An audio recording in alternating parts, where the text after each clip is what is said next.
Shri Advaita Gadadhar Shivasati Gaura Bhakta Vrinda Shri Krishna Chaitanya Prabhu Nityananda. Let's see here. Oh, what book should we read? My goodness. Got so many. Got so many jewels. Woo! What should we do first? Sachi set me up with a book basket before I left.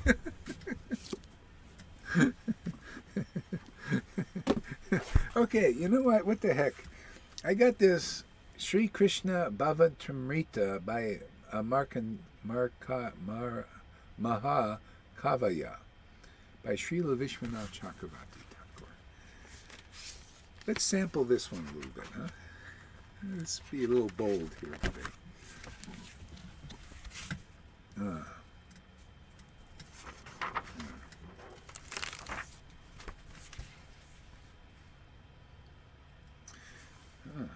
Oh, this is kind of this is like the pastimes according to certain times of the day. Okay.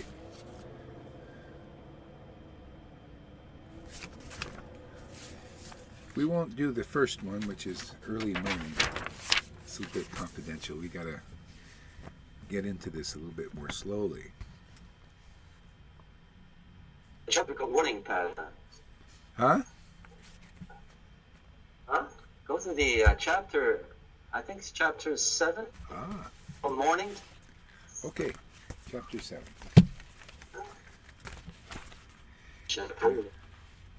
That's the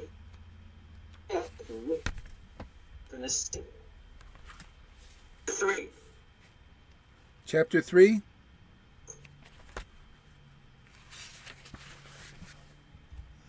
Okay. Did you say chapter 3 or 7?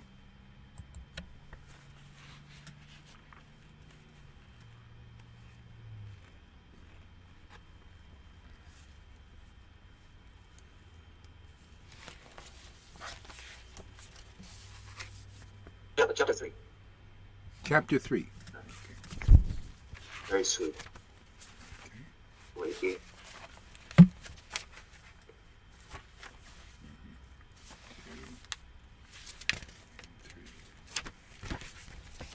Okay, these are the morning pastimes here. Jaya Jaya Sri Chaitanya, Jaya Nityananda, Jaya Sri Advaita Chandra, Jaya Gaur Bhaktavinda,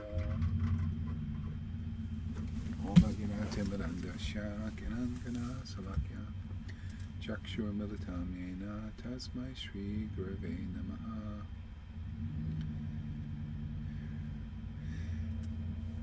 When Sri Radhika fell asleep, her maidservants that were all as qualified as their leader, Srimati Rupa Manjari, and who'd given up all their personal desires, nourished their own luster by bathing, anointing, and decorating themselves with pure garlands and clothes.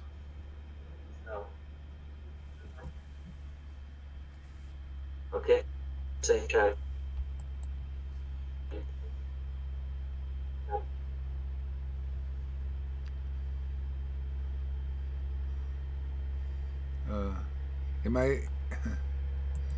I'm sorry, I didn't hear that. Can you write it on the chat there, what you said? Oh,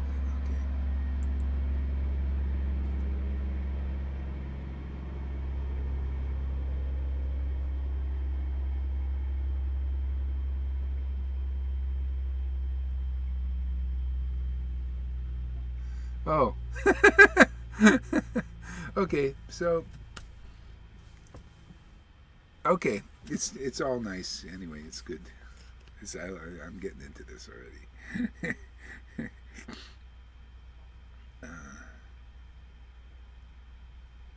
Each line of these manjaris' toes defeats the bright splendor of lightning. Oh, sound is down. Okay, okay. So, okay.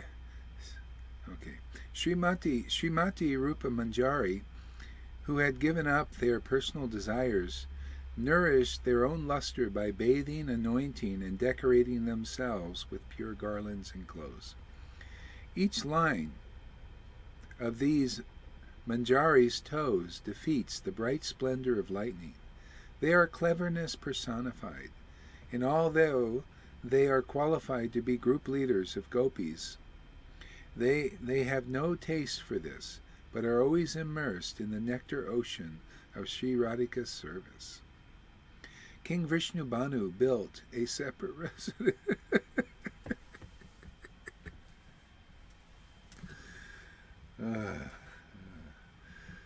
It's powerful stuff. Oh, Lord, thank you so much, man. Oh, God. I don't deserve this, man. I don't deserve that. Wow. God. I read these things, man. Appreciate.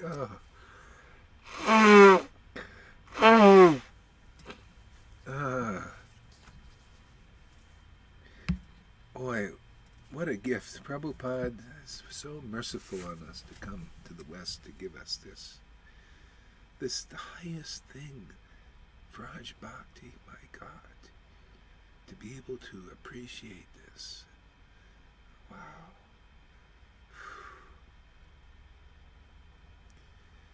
King Vishnu Banu built a separate residence for his daughter, Sri Radhika.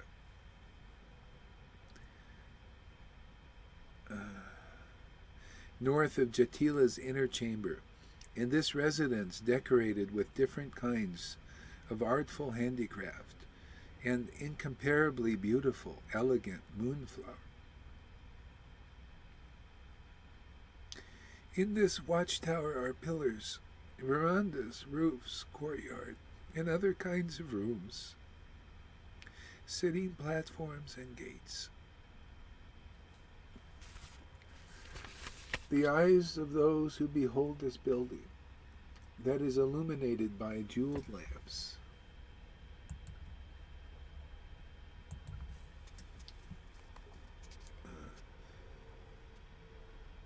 and has many nice pictures, are astonished. Above the cloud-like sapphire balconies, on this moon tower are rows of the most charming silver swans. The peacocks looking at the bluish balcony take it to be their friend, the cloud, and when they see the lines of the silver swans that are their enemies, they contract their tail feathers. In the middle of this moon tower is a room where Sri Radhika's maidservants clean her sitting place, dining table and bed, smearing them with sandalwood pulp.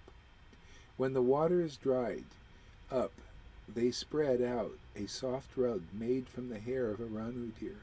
In the topmost bliss they hang and with the topmost bliss they hang a canopy inset with pearls there. One maidservant cleaned the golden and jeweled vessels. Another one fetched water that was appropriate for the season, cold in the summer and warm in the winter. And another one placed a pillow on a jeweled branch which was covered with sheets of different colors. Another maidservant kept Sri Radhika's clothes with jeweled ornaments of the previous day, all in a box.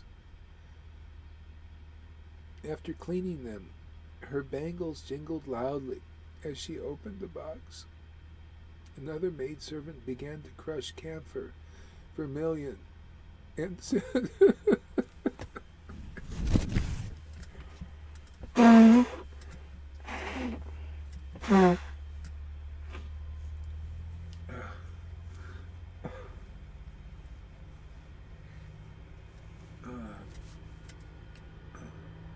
and sandalwood. Another pure-hearted maidservant began to make bangles, crowns, flower garlands, and flower sashes.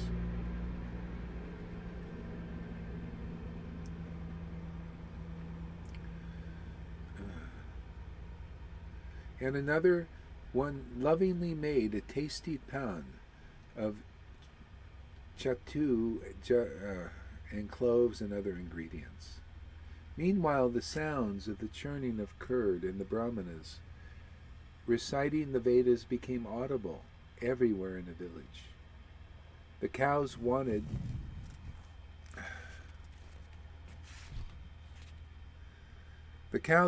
to call their calves with their mooing, but they were drowned out by the brahmanas.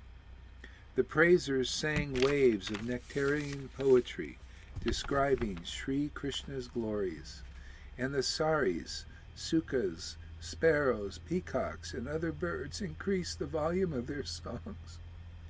Gradually all the people woke up, sat up in their beds, and considered their duties for the day. They eagerly went to the house of Nanda, the king of Raj, to see Krishna.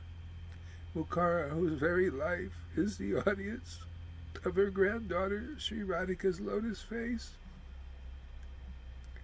and who is like a box full of jewels of parental affection, came in and called out, "Radhe, my daughter, where are you?" Sri Radhika said, "Oh, Holy Mother, here I am." As yawned and got up, looking at Mukara with eyes rolling from sleep, when Mukara saw Sri Krishna's yellow cloth on Sri Radhika's chest, she pretended not to see it in order not to embarrass her. She said, "Radha, morning has broken. Why are you still sleepy? Don't you see?"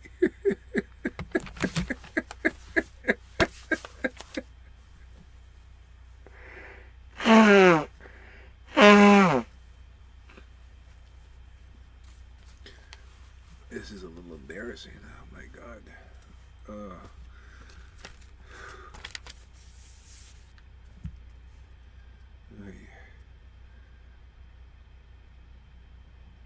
It's still hard to give up.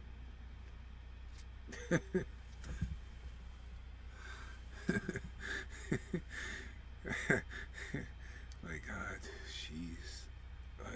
Okay.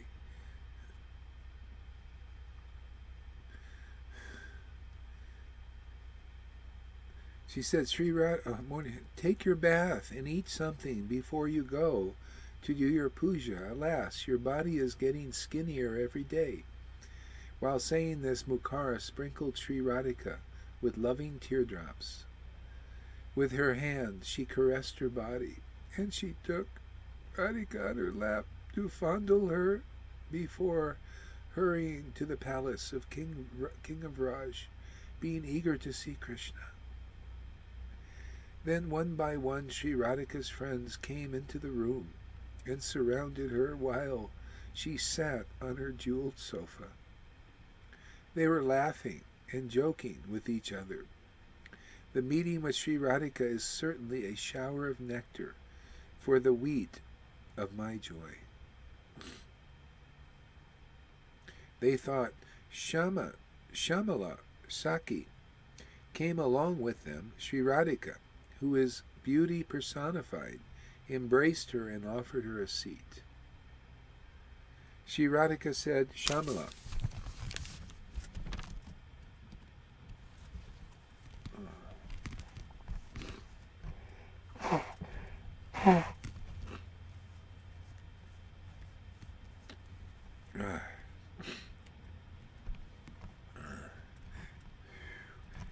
Shamala, just as I was thinking of you, you came before my eyes. By the arrangement of fate, Saki, if the tree of my desires will now bear fruit, I will consider this a good morning.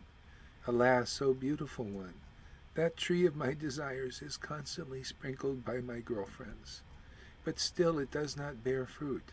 How is it possible? Oh, when will I ever see those fruits?" Shamala said, "Radha, if the tree of your desires did not bear fruit yet, don't worry. It will surely bear fruit. But, O idle one, I understand that these fruits are most amazing. Although their fragrance is relishable by the honeybees, or the gopis. They are always relished as if never tasted before. How amazing. Can't you see those fruits that have reddened your own eyelids, red from sleep of Krishna's lipstick? O lotus-faced one, haven't you tasted those fruits that have cut your lips, Krishna's bite marks, but repeatedly savoring them? Sri Radhika replied, O Shama, you joke about me because you don't know my heartache. Just as lightning illuminates the cloudless night just once, first destroying the darkness, then disappearing again, making that darkness twice as dense as before. Similarly, after having seen Krishna just once, his disappearance doubles the misery of his absence. Shamala said, Radha, that moon, Kalindi means moon, or Kavi, whom you compare with lightning, pleased you with its nectarian rays. Its phases now become visible on your breasts. Sri Radhika said, Shama, he simply pollutes me with his phases. You are right in calling him Kalindi. He sometimes gives a drop of moonlight to my chikora bird-like eyes, but not much. He cannot fulfill my desires.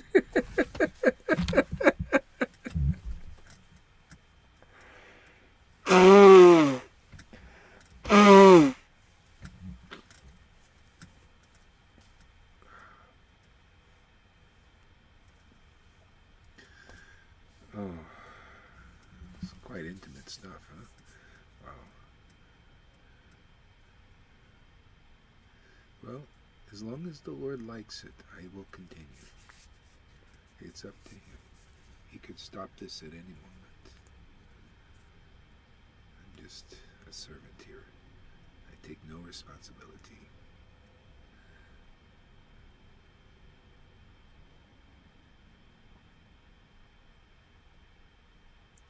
Sri Radhika said,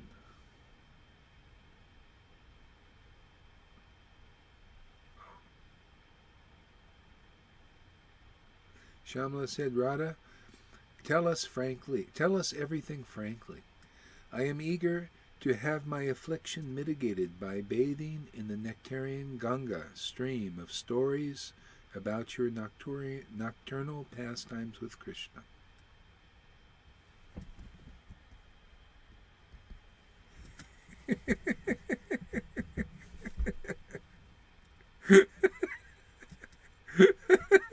Good. At least I got an external confirmation for once.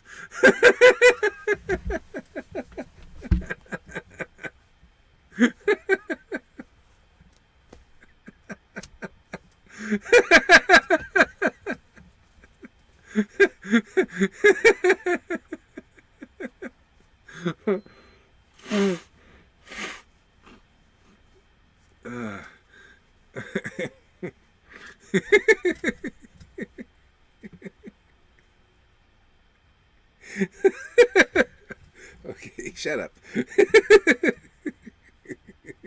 Okay.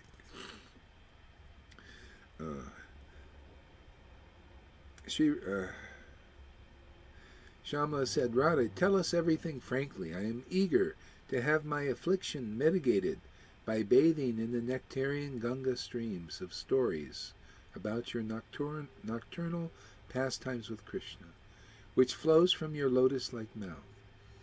How can I perform any activities without first tasting that nectar? Sri Radhika said, Shamala, when a stream of fresh bluish luster began to shower me in that Kunj cottage tonight, then who took me on the dancing stage of innumerable cupids that were dancing there, when I was pleased by seeing this dancing, I gave up my sense activities as a reward to them as the audience. I cannot remember any more what wonderful performances began on the stage then. Shyamala said, Radha, how amazing. You became the stage manager of this erotic fight of one ocean of happiness, who astonished millions of cupids with his own dancing. Sri Radhika said, Shyama,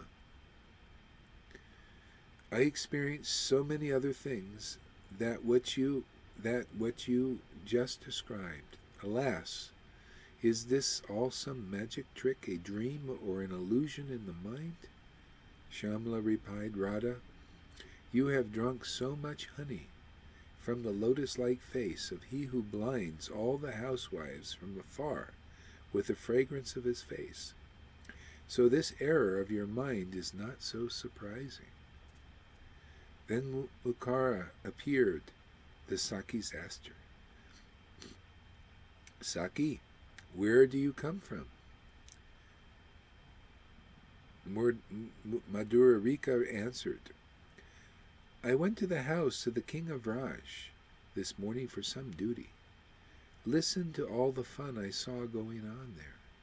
When Queen Yashoda called out, Baho! Krishna, Krishna, get up! O lotus-eyed one! She showered him with her breast milk and her tears of loving ecstasy, as she saw him lying in the bed. While Krishna got up, his eyes slightly rolled out of drowsiness. The fragrance from his mouth spread here and there as he yawned, causing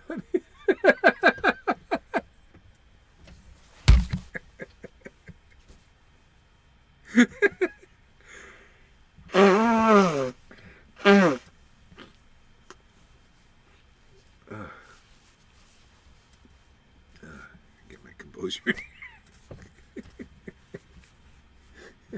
Everybody knows Gohari's just a madman, you know.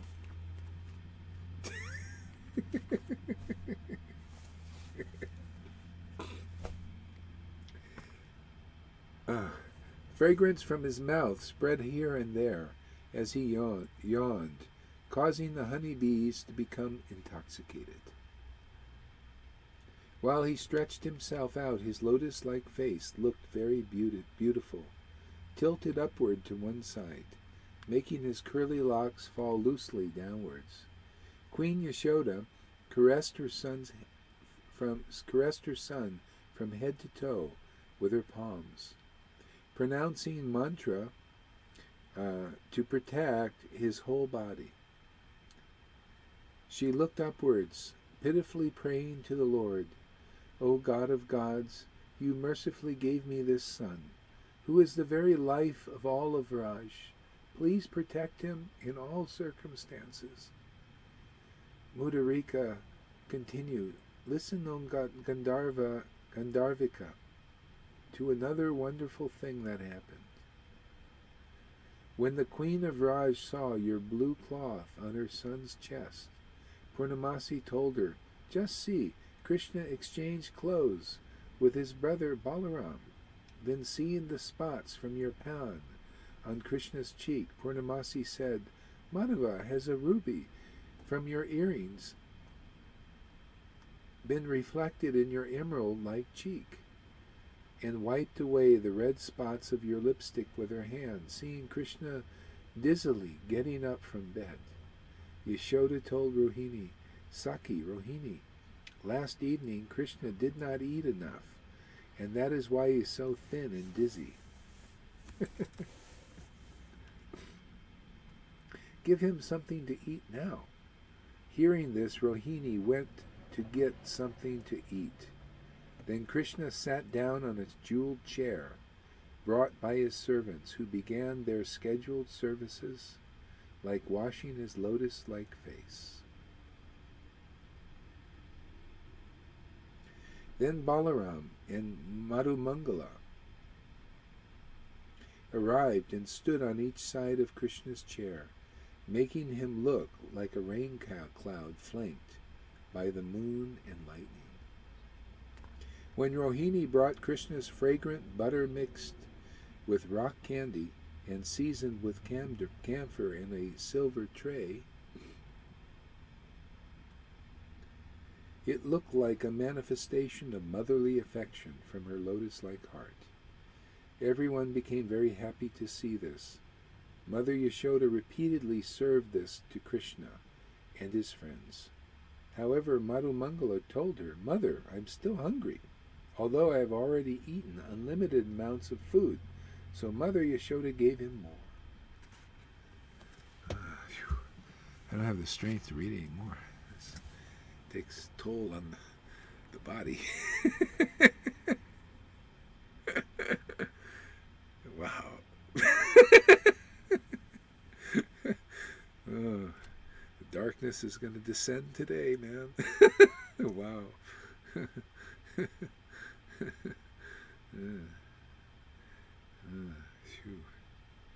Darkness of separation.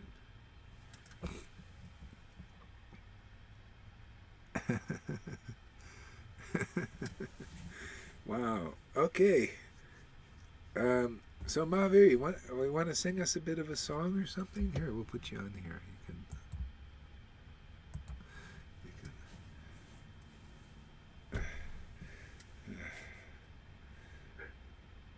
I could say darkness is gonna come down for me very soon. I got a pupil coming today. Oh. You wanna sing a small short song? You want to sing a small short song? Okay. Ah, that was nice reading.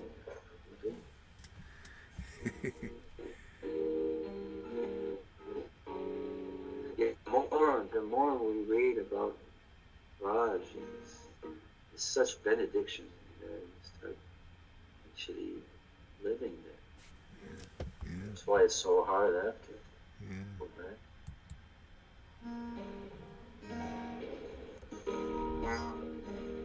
In the darkness. But we can all rejoice that there's this temple of the heart.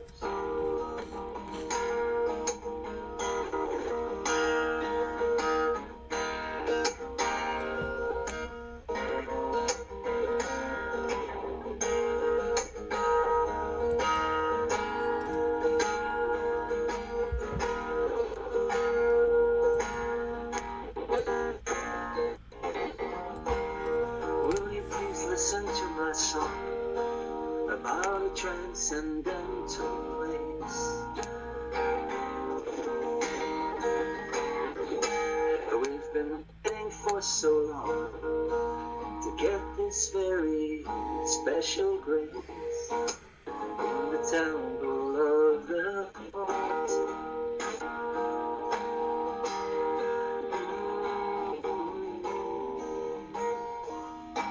In the temple of the heart.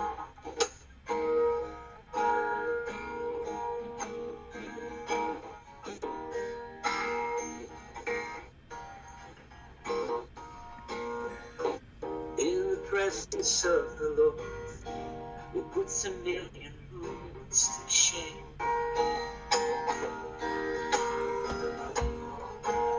Make his love us your reward, and taste the sweetness of his name.